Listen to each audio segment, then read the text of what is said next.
Breathe new life into that old tile floor with Oak Lane Studios' Monarch Stars Floor Stencil.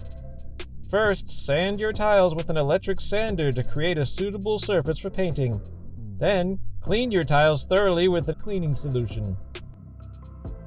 Next, apply a quality primer and then base coat, or a combination of the two. After the paint is dried, spray one side of the stencil with repositionable spray adhesive and then place the sticky side down onto the first tile. Use Americana acrylic paint to create your stenciled pattern. Soak the high-density foam roller thoroughly with paint and then remove excess paint on a stack of clean paper towels. Too much paint on the roller will result in paint bleeding underneath the stencil. While painting, be sure to change the direction of the roller frequently. When you're working with tiles in a corner or up against a wall, either bend the edge of the stencil to make it flat or trim the stencil edge. We recommend doing this after all other tiles are stenciled and completely dry.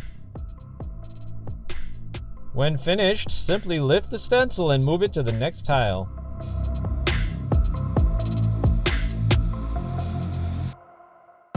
Repeat for each stencil, beginning on one end of the room and making your way to the other.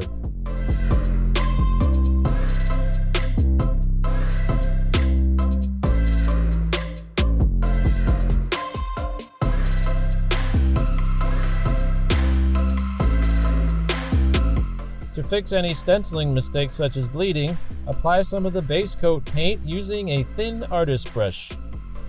Once you're finished and all the tiles are dry, apply a couple of coats of a quality acrylic sealer to protect your new floor.